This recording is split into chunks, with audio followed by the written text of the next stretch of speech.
Omkar news देख रहे हैं आप, आपके साथ मैं हूं आस्था श्रीवास्तव। रुक करते हैं बड़ी खबरों का। प्रयागराज में बुलडोजर की कार्रवाई से हड़कंप मचा हुआ है। उमेश पाल हत्याकांड के बाद लगातार कार्रवाई जारी है। चकिया इलाके में पीडीए की टीम पहुंच चुकी है और अपनी कार्रवाई शुरू कर चुकी है। अतीक के करीबी जफर अहमद के घर पहुंचा है बुलडोजर। अतीक के करीबी जफर के घर पर एक्शन शुरू हो चुका है। इसके बाद से ही कई सवाल खड़े हो रहे हैं। प्रयागराज में उमेश पाल पर गोलियों से और बम से जोरदार हमला किया गया था और उसमें जो आरोपी हैं उसमें अतीक अहमद और उनका बेटा असद भी शामिल बताया जा रहा है। और तमाम सवाल इस दौरान खड़े हो रहे हैं। सीसीटीवी कैमरे में कैद जिस शख्स को अतीक का बेटा असद बताया जा रहा है, क्या वो असद ही है या फिर कोई और है? अगर वो असद है तो पिछले 5 दिनों से यूपी पुलिस खामोश क्यों है? लगातार कई सवाल खड़े हो रहे हैं। और आपको बताते चले, अतीक अहमद के करीबियों पर एक्शन शुरू हो गया है। प्रयागराज में अब बुलडोजर कार्रवाई शुरू हो गई है। एक्शन में आ गई है सरकार और एक के बाद एक ठिकानों पर कार्रवाई करने में जुटी हुई है। अतीक अहमद और उनके करीबियों पर लगातार कार्रवाई की जा रही है।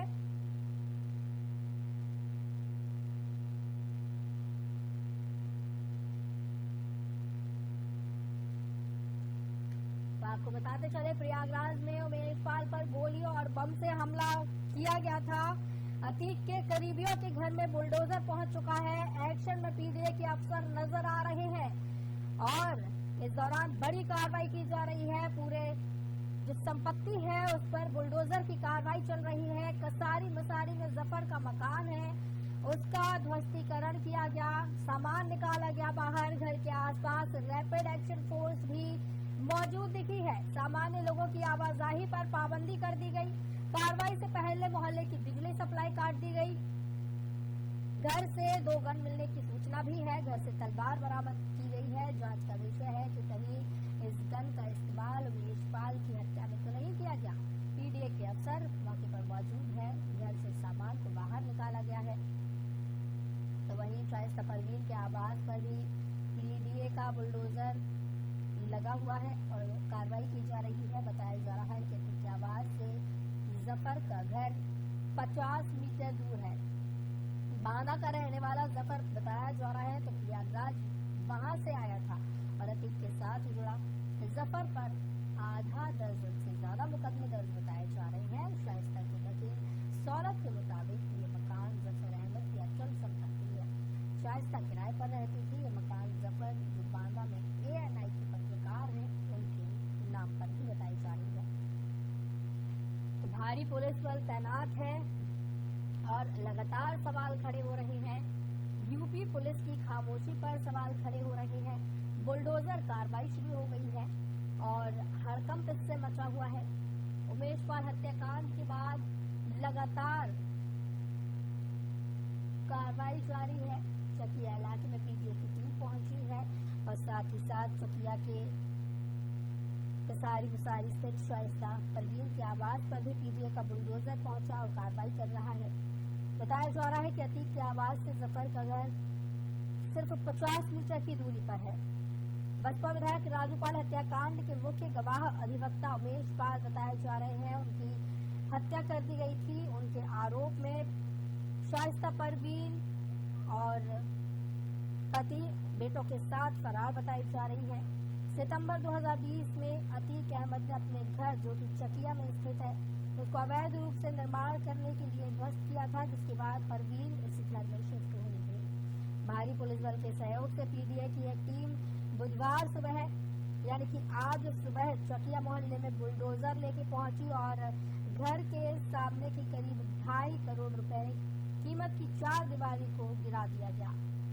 इस दौरान बाहर सामान लाया गया, पूरे घर को खाली किया गया है और अतीक अहमद के करीबियों पर लगातार एक्शन की कार्रवाई की जा रही है। अपनी कार्रवाई शुरू कर दी गई है। योगी सरकार का जो बुलडोजर के नाम से फेमस है उसको फिर से दिखा दिया गया है और अतीक के करीबी जफर अहमद के घर पर बुलडोजर पहुंचा है। अब कई सवाल इसके बाद से उठ रहे हैं कि प्रयागराज में उमेश पाल पर गोलियों और बम से जो हमला करने वाले आरोपी हैं क्या उनमें बाहुबली माफिया शाइस्ता परवीन, अतीक अहमद और बेटा फरार अभी भी बताए जा रही है।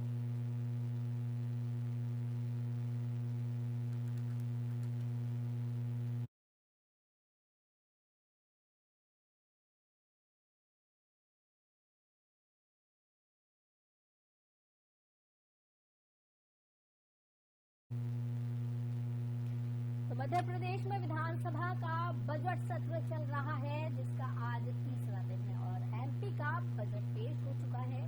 इसके पहले कैबिनेट की बैठक हुई, जिसमें सीएम शिवराज सिंह चौहान के साथ सभी मंत्री शामिल हुए। इसमें विशेष रूप से मंत्री कैलाश विश्वास सारंग, मंत्री उषा ठाकुर, नरोत्तम मिश्रा सहित कई बड़े बड़े मंत्री मौजूद थे। आपको बताते चले, विधानसभा बजट के पहले शुरू हुई इस बैठक में बजट को लेकर मंथन हुआ। इसके बाद सभी विधायकों और मंत्रियों को टैबलेट बांटी गई। आपको बता दें, इससे पहले साल 2021 में वित्त मंत्री जगदीश देवड़ा द्वारा बजट भाषण टैबलेट के माध्यम से भी पढ़ा गया था। अब ई बजट पर ही सियासत शुरू हो गई है। नेता प्रतिपक्ष गोविंद सिंह का कहना है कि सरकार योजनाओं के नाम पर फिजूल खर्च कर रही है। इसके लिए सरकार की नीतियों के खिलाफ कांग्रेस के विधायकों द्वारा कटौती प्रस्ताव रखे जाएंगे।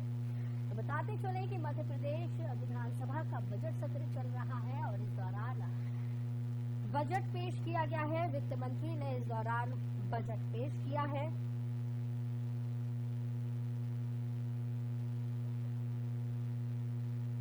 बजट सत्र के पहले एक बैठक आयोजित की गई है। तो शिवराज की सरकार में कई योजनाएं लाने की बात की गई है। महिलाओं, युवाओं और किसानों को लेकर कई बड़े बड़े ऐलान इस दौरान किए गए हैं। शिवराज सरकार ने इस बार बजट में नए वोटर्स को लुभाने की भी कोशिश की है। बजट में युवाओं को जापान भेजने से लेकर 1 लाख नौकरियों का ऐलान किया गया है। बजट सत्र का आज तीसरा दिन है। आज विधानसभा में बजट पेश किया गया है। आपको ये भी बता दें कि ये जो बजट है, ये शिवराज सरकार के कार्यकाल का आखिरी बजट है। मध्य प्रदेश में विधानसभा चुनाव हुई है और इन्हीं चुनावों को ध्यान में रखते हुए भी ये बजट पेश किया।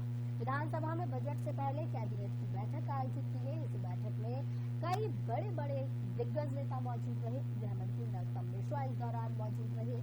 साथ ही साथ आपको बता दें, वित्त मंत्री कैलाश विश्वास सारंग और कृषि मंत्री, तमाम बड़े नेता इस दौरान मौजूद रहे हैं। शिवराज सरकार ने अपने चुनावी बजट में महिलाओं का पूरा ख्याल रखा है। तो मामा ने कहीं से भी अपनी बहनों को निराश नहीं किया है। अपने बजट में प्रदेश की महिलाओं के लिए उन्होंने 5 बड़े ऐलान किए हैं। इस दौरान हमारे साथ तमाम जानकारी के लिए शैलन जी जुड़े हुए हैं, एडिटर इन चीफ है। शैलन जी, मध्य प्रदेश का बजट सत्र चल रहा है, तीसरा दिन वित्त मंत्री ने बजट पेश कर दिया है। विधानसभा चुनाव नजदीक है, क्या कुछ इस बजट में चुनावों को ध्यान में रखते हुए महत्वपूर्ण रखा गया है? देखिए, आपका जो मध्य प्रदेश की जो भारतीय जनता पार्टी की जो सरकार है, जिसका नेतृत्व शिवराज सिंह चौहान करते हैं, आज उनकी सरकार ने मध्य प्रदेश विधानसभा में जो बजट है उसको पेश किया है। 23-24 का बजट है। ये बजट इसलिए महत्वपूर्ण है कि क्योंकि वर्ष 2023 में ही मध्य प्रदेश में विधानसभा चुनाव होने हैं और शिवराज सरकार के चौथे कार्यकाल का ये अंतिम बजट जो है आज पेश हुआ है। और बजट में देखिए, इसमें क्या होता है, सरकार जो है वो अपने बजट से खुश है और विपक्ष हमेशा की तरह नाखुश है। लेकिन जो महत्वपूर्ण बात है, जो गौर करने वाली बात है इस बजट में, वो ये है कि बजट में यूथ का ख्याल रखा गया है, महिलाओं का रखा गया है, किसानों पर सरकार ने फोकस करा है। इरिगेशन के मामले में जो इरिगेशन की जो योजनाएं हैं, जो लंबित योजनाएं हैं, उनको बल देने के लिए, क्योंकि मध्य प्रदेश में पहले 45 लाख हेक्टेयर में फसल होती थी, अभी उसका लक्ष्य जो है सरकार ने उसको बढ़ा के 70 लाख हेक्टेयर के करीब कर दिया है। इसके अलावा इस जो बजट में जो खास बातें हैं वो तो काफी सारी हैं, लेकिन जो महत्वपूर्ण बातें हैं, अगर मैं उनकी आपको बताऊं, अपने दर्शकों को बताना चाहता हूं कि सरकार अभी खासकर जो योजनाओं में जो नया अभी कुछ घोषणाएं जिसमें की थी शिवराज सिंह चौहान जी ने, जो कि मुख्यमंत्री मध्य प्रदेश के, इसमें एक नई योजना जो हाल ही में लॉन्च हुई थी वो है लाडली बहना योजना। और इसमें 2023 का जो बजट है, इसमें 8,000 करोड़ का बीजेपी सरकार, मध्य प्रदेश की सरकार ने प्रावधान किया है। इसके अलावा जो आंगनबाड़ी की जो सेवाएं थी उसमें 2191 करोड़ का प्रावधान किया है। इसके अलावा प्रधानमंत्री मातृ वंदना योजना जो है उसके लिए 467 करोड़, और जो लाडली लक्ष्मी योजना जो बड़ी महत्वाकांक्षी योजना है मध्य प्रदेश की, जिसको और भी अदर स्टेट्स ने जिसको कॉपी किया है, इसको फॉलो किया है, उसमें 929 करोड़ रुपए का प्रावधान किया है। शिक्षा के क्षेत्र में भी मध्य प्रदेश की सरकार ने कोशिश की है और इसमें शालाओं की स्थापना के लिए 11,406 करोड़, हेल्थ के लिए 3,996 करोड़, अधोर संरचना विस्तार तथा संसाधन के जो कार्यक्रम है उनके लिए, जैसे जिसमें आशा ग्रामीण सड़कों एवं अन्य जिला मार्गों के निर्माण के लिए भी सरकार ने 1,020 करोड़ रुपए का प्रावधान किया है। सड़कों का जो सुदृढ़ीकरण वाला कार्य है इसके लिए 1,000 करोड़। इसके अलावा ऊर्जा में सरकार फोकस कर रही है। ऊर्जा में जो विद्युत आपूर्ति की जितनी भी विभिन्न योजनाएं हैं, जिसमें हितग्राहियों को एक वर्ष में लगभग 23,666 करोड़ रुपए की जो सब्सिडी दी जा रही है उसका ख्याल रखा है। किसान शक्ति की अगर हम बात करें तो अटल कृषि ज्योति योजना जो है इसमें 5520 करोड़ रुपए का प्रावधान करा है। इसके अलावा नगरीय निकाय, ग्राम विकास, सामाजिक न्याय, सांस्कृतिक, कई जगह सरकार ने कोशिश की है राज्य के लोगों को इसका लाभ मिले। लेकिन इसमें जो महत्वपूर्ण बात है, जैसा कि विपक्ष ने भी आरोप लगाया और इस पूरे बजट को चुनावी बजट कह डाला, इसमें अगर हम इसकी डेप्थ में जाएं तो मुख्य बात जो आती है कि इससे आम जन को सीधा लाभ क्या होना है। जी बिल्कुल, ये बड़ा तकनीक का विषय है और इसमें अभी हमारी जानकारों से भी बातचीत चल रही है इस पूरे मामले पे। जैसे आम व्यक्ति को, जैसे जो घरेलू उत्पाद जो होते हैं, अब इसमें देखिए केंद्र का भी एक बड़ा योगदान रहता है इन पूरे मामलों में। तो राज्य सरकार जैसे पेट्रोल डीजल पे वेट लगाती है, गैस सिलेंडर पे अपना राज्य का अलग वेट लगाती है। इसके अलावा जो निजी स्कूलों में जो बच्चों की फीस जाती है, वहाँ सरकार निजी क्षेत्र के लोगों को क्या राहत दे रही है जिससे कि आम व्यक्ति को आराम मिले। जो खाद्य वस्तुएं हैं जिन पे राज्य का कंट्रोल रहता है, जो एंट्री फीस राज्य सरकार लेती है, जो पड़ोसी राज्यों से जो खाद्य सामग्रियों के हमारे यहाँ एंट्री लेती है मध्य प्रदेश में, तो ऐसे विभिन्न बहुत सारी चीजें हैं जिनका आम जनता से सीधा महत्व। रोजगार एक बहुत बड़ी समस्या है मध्य प्रदेश में, तो बजट में और ऐसे अभी कई तकनीकी मामले हैं जो धीरे से सामने आएंगे, क्योंकि अब से कुछ देर पहले ही बजट जो है यहाँ के फाइनेंस मिनिस्टर जगदीश देवड़ा जी ने सदन में सार्वजनिक किया है। और आम जन के लिए ये बजट अभी कितना महत्वपूर्ण होने वाला है ये हम हमारे दर्शकों को आगे बताएंगे। बिल्कुल शैलेंद्र जी, इस दौरान बजट में खासकर देखा गया है महिलाओं पे ज्यादा फोकस किया गया है। लाडली लक्ष्मी योजना के लिए स्वीकृत किए हैं करोड़ों रुपए, स्व सहायता समूह के लिए किए हैं, आहार अनुदान योजना, लाडली बहना योजना, पात्र महिला नारी चलन, तमाम ऐसी योजनाओं के लिए करोड़ों रुपए यहाँ दिए गए हैं। लेकिन खासकर किसानों की बात की जाए तो भी कृषि प्रधान मध्य प्रदेश माना जाता है, काफी बड़ी संख्या में वहाँ पे किसान हैं, तो उनके लिए क्या कुछ खास वहाँ पे देखने को मिल रहा है? देखिए अभी हम ये मतलब इससे अगर अभी इसकी थोड़ी सी गहराई में जाए तो जैसे जो पुरानी योजना थी अटल कृषि ज्योति योजना थी, इसमें 5520 करोड़ रुपए का राज्य की सरकार ने प्रावधान किया। इसके अलावा मुख्यमंत्री जो है वो स्वयं की ब्रांडिंग करना बिल्कुल नहीं भूलते हैं, तो उन्होंने मुख्यमंत्री किसान कल्याण योजना के लिए 3200 करोड़ रुपए का प्रावधान राज्य की सरकार ने करा है। इसी की तरह जो प्रधानमंत्री फसल बीमा योजना जो होती है उसमें 2001 करोड़ रुपए का प्रावधान करा। इसके अलावा एक जो बड़ी बात जो कही गई कि जो किसान जो डिफॉल्टर हो गए हैं, जिनके ऊपर कर्ज जो बैंक का चल रहा है, हालांकि राज्य की सरकार पहले भी जो था वो इंटरेस्ट फ्री लोन देती थी किसानों को, लेकिन इसके बावजूद फसल खराब होने के कारण से या कोई आपदा आने के कारण जो किसानों को नुकसान हो जाता है और किन्हीं कारणों से डिफॉल्टर हो जाते हैं, इसमें कुछ छोटा प्रतिशत हो सकता है कि और भी कारण हो, लेकिन सरकार ने वहाँ राहत दी है, वहाँ भी मदद करने की बात कही है। इसके अलावा एक महत्वपूर्ण बात मैं बता दूं अपने दर्शकों को, जो डिजिटल पहल जो सरकार की है, ये बड़ा विषय बाद में सामने निकल के आ सकता है। कोषालों से आधार सन्निहित जो AEPS जो भारतीय रिजर्व बैंक का जो सिस्टम है, उसमें जो रियल टाइम वास्तविक हितग्राहियों के बैंक में जो राशि आती है, इसलिए कोषालय के सॉफ्टवेयर उन्नयन और क्रियान्वयन के लिए 300 करोड़ रुपए का प्रावधान किया गया है। टेक्निकल बात है, इससे टेक्निकल टर्म इजी हो जाएंगे, डिजिटलाइजेशन, लेन देन आसान हो जाएंगे, जल्दी पैसे आएंगे। इसके अलावा ग्रीन बजट का प्रावधान करा है, जो 15 वर्ष से अधिक आयु के जो वाहन हो गए हैं उनको हटाने का और वैज्ञानिक रीति से उनको नष्ट करने की जो नई व्यवस्था लागू किए जाना है, इस प्रदेश में इलेक्ट्रिक वाहनों को बढ़ावा देना है। इसके लिए जो मुख्यमंत्री हैं उनके द्वारा प्रतिदिन वृक्षारोपण किए जाने की जो प्रेरणा है, इसको भी मतलब ग्रीन बजट में उल्लेख करा गया है। और इसके अलावा वनों के संरक्षण संवर्धन योजना वित्तीय वर्ष 23-24 के लिए 2,10,000 हेक्टेयर क्षेत्र जो है उपचारित, उसको किया जाएगा।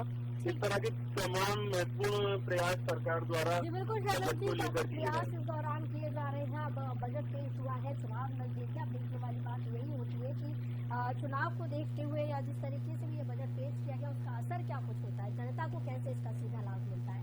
बहुत बहुत धन्यवाद शलंग जी से हमारे साथ जुड़ने के लिए और तमाम जानकारी के लिए। बता दें कि आज मध्य प्रदेश का बजट सत्र का तीसरा दिन है और आज वित्त मंत्री ने बजट पेश किया, उसके बाद कार्यवाही को स्थगित कर दिया गया।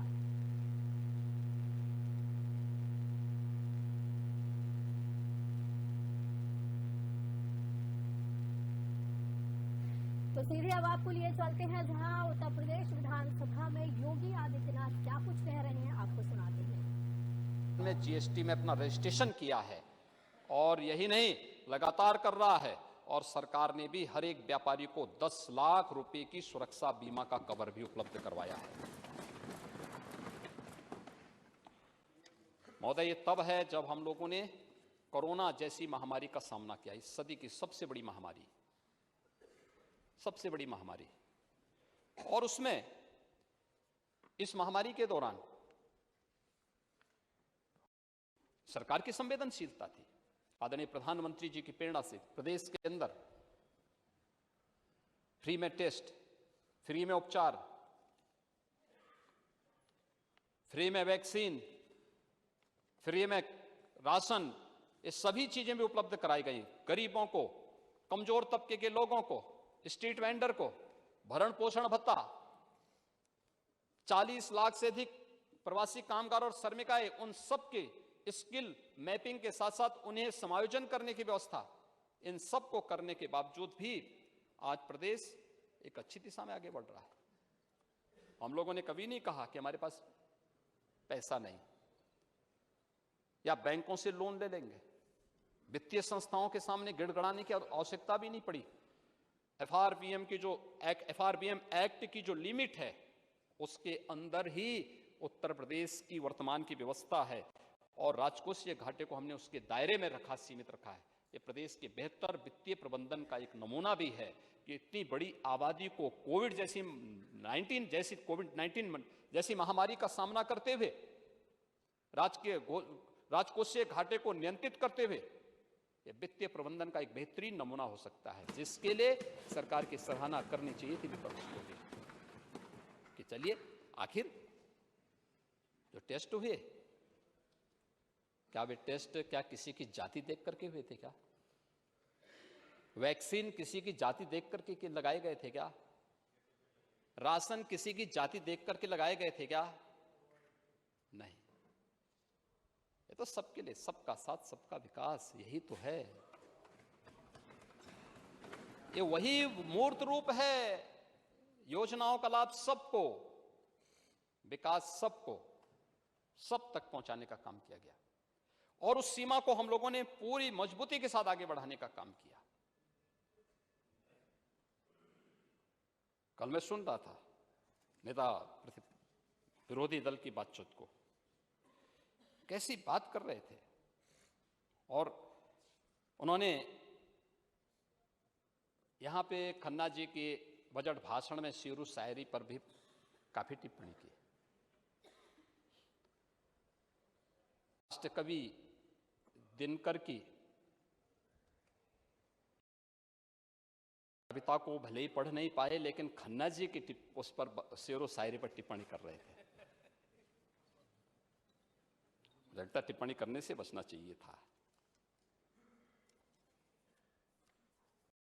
जाति, हाय री जाति, कर्ण का हृदय क्षोभ से डोला, कुपित सूर्य की ओर देख वह वीर क्रोध से बोला, जाति जाति रटते जिनकी पूंजी केवल पाखंड, मैं क्या जानू जाति, जाति है मेरे ये भुजदंड।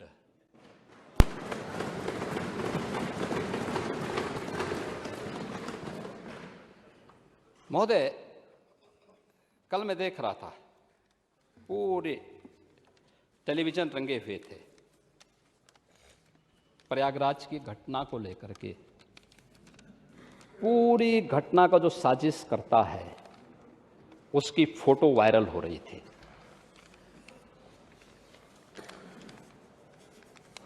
साजिशकर्ता की फोटो वायरल हो रही थी कल, और कोई उससे भाग भी नहीं सकता है। लोग कहें कि साहब सोशल मीडिया का जमाना है, लोग कुछ कर लेंगे। अरे हाथ मिला रहे हैं, पीछे आपकी पार्टी का सिंबल लगा हुआ है, और तब भी आप उससे मुंह मोड़ने का प्रयास कर रहे हैं।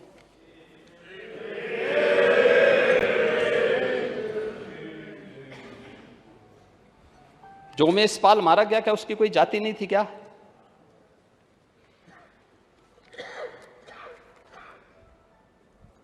संदीप निषाद जो हमारा कांस्टेबल मारा गया, क्या उसकी कोई जाति नहीं थी क्या?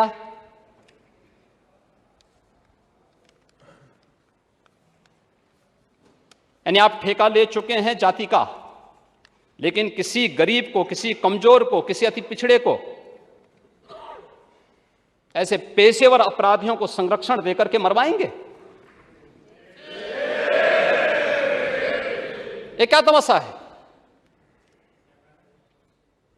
और उसके बाद फिर सीधे मुकर भी जाएं, ये बड़ी अजीब सी बात है।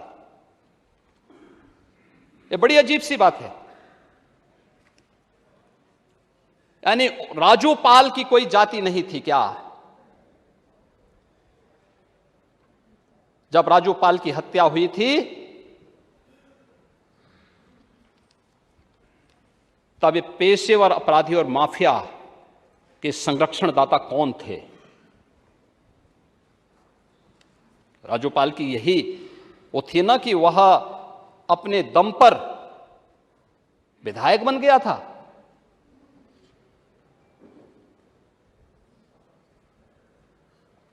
आप जाति जाति की बात करते हैं। मैंने इसी बात को पिछली बार भी कहा था, जब हम विकास की बात करते हैं तो आप जाति का मुद्दा लेके आते हैं, हम गरीब कल्याण की बात करते हैं तो आप जाति के मुद्दे को लेकर के आते हैं, हम प्रदेश के इंफ्रास्ट्रक्चर को बढ़ाने की बात करते हैं तो आप जाति की बात करते हैं। जहां उत्तर प्रदेश की अर्थव्यवस्था को $1 ट्रिलियन की इकोनॉमी बनाने की बात करते हैं, हंसते हैं, अरे साहब 1 ट्रिलियन कैसे हो पाएगा? यूपी, अरे आपने जहां छोड़ा था आज उससे आगे बढ़ चुके हैं, यात्रा बहुत आगे बढ़ चुकी है जी। आज उससे बहुत आगे बढ़ चुकी है, और हम लोग तो इस बात को मानते हैं कि है कौन विघ्न ऐसा जग में टिक सके वीर नर के मग में।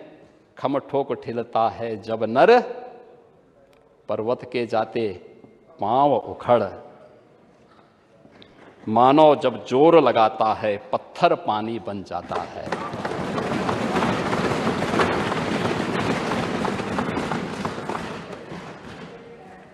ये होगा, $1 ट्रिलियन की इकोनॉमी उत्तर प्रदेश बनेगी।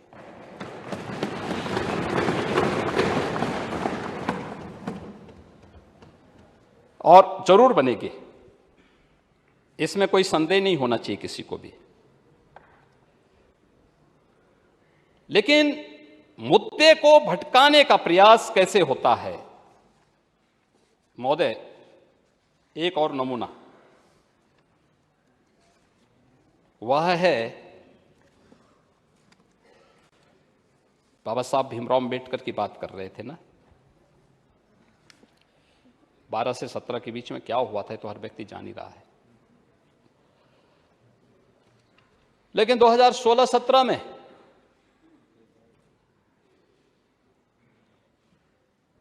अनुसूचित जाति और जनजाति के जो बच्चे थे,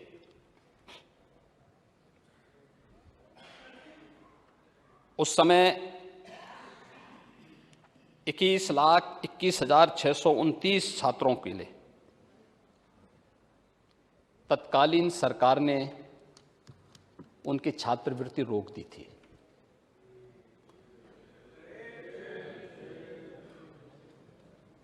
स्कॉलरशिप रोक दी थी। और जब हमारी सरकार आई मार्च 17 में, तो पिछली और उस वर्ष की स्कॉलरशिप फिर हमारी सरकार ने एक साथ देने का काम किया था। क्या गलती थी उन बच्चों की? इसमें तो भारत सरकार देती है पूरा पैसा, लेकिन बहुत सारी जैसे योजनाओं में, अभी मैं विभिन्न सेक्टर्स में आऊंगा, और यही लोग जो दलितों का, वंचितों का, गरीबों का, कमजोरों का, निधि, गरीब, कमजोर, वंचित, पिछड़े, इन सब के हक पर पूरी तरह डकैती डालने का काम करते थे, वही जब कुछ नहीं चलता है तो फिर जाति जाति जाति ये सब चिल्लाने लगते हैं। महोदय, ये बड़ी विचित्र सी स्थिति है। कोई मुद्दा ना मिले तो उसी को फिर उठा करके और फिर समाज के ध्यान को हटाने का प्रयास होता है। विकास से के मुद्दे से, डेवलपमेंट के मुद्दे से, निवेश के मुद्दे से जनता के ध्यान को हटाने का प्रयास होता है, और यही तो हो रहा है, यही करने का प्रयास हुआ। महोदय, प्रदेश के अंदर वित्तीय प्रबंधन का और नमूना मैं देता हूं। 2016-17 में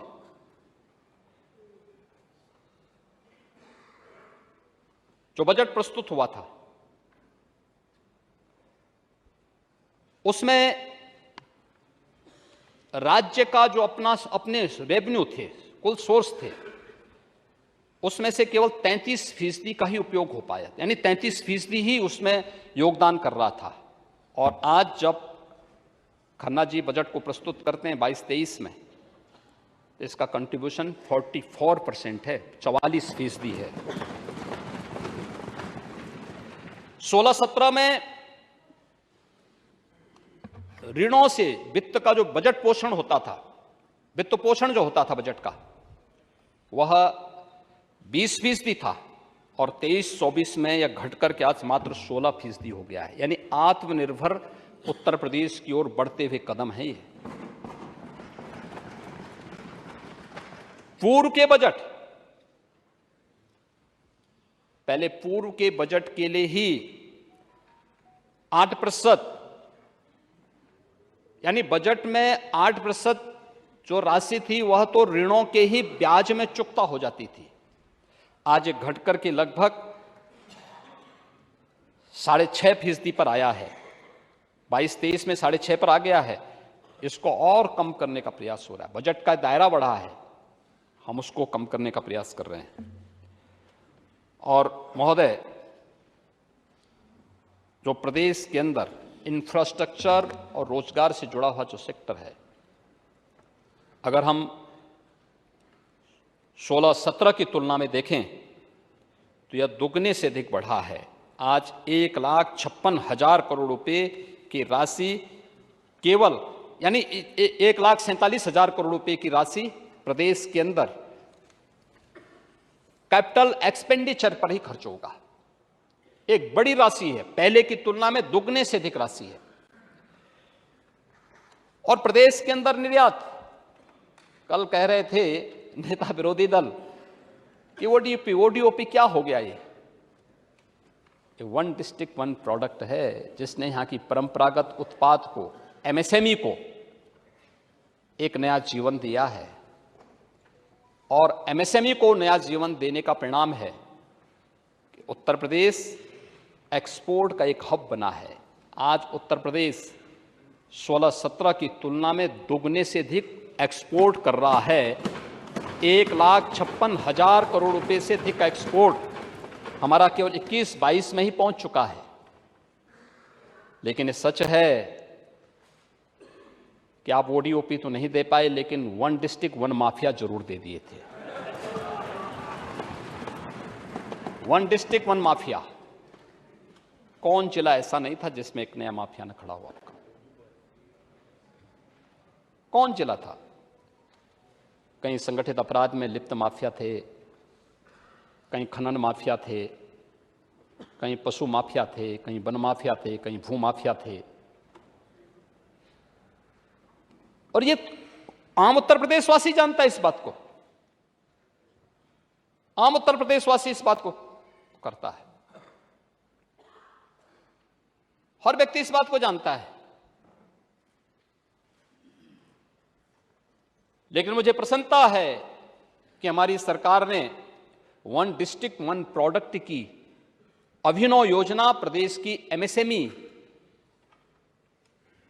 को देश के अंदर और दुनिया के अंदर एक नई पहचान दिलाने के लिए प्रस्तुत की थी। आज वो दुनिया की लोकप्रिय योजनाओं में से एक हो चुकी है।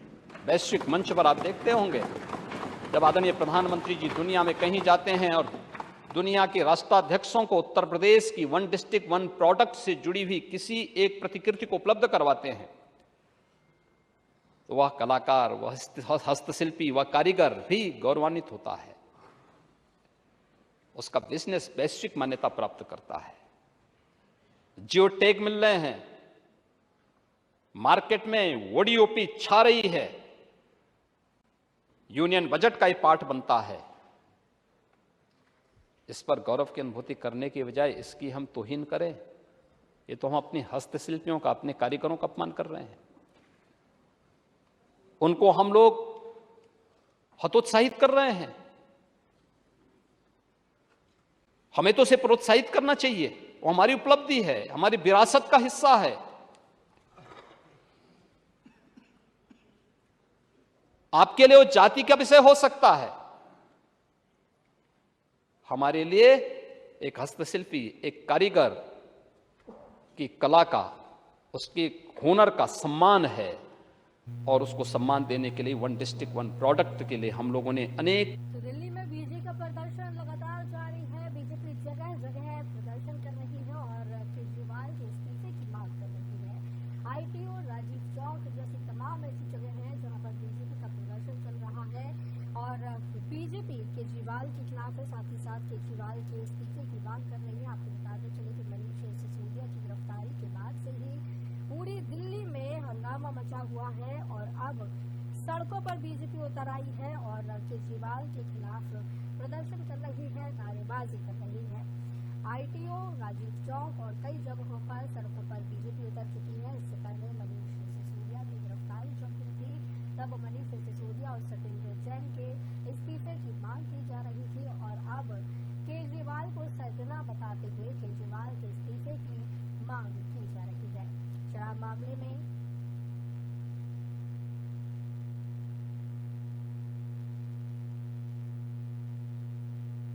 तो आपको बताते चले कि शराब घोटाले मामले में जिस तरीके से सिसोदिया की गिरफ्तारी हुई है, उसके बाद अब केजरीवाल के इस्तीफे की भी मांग की जा रही है।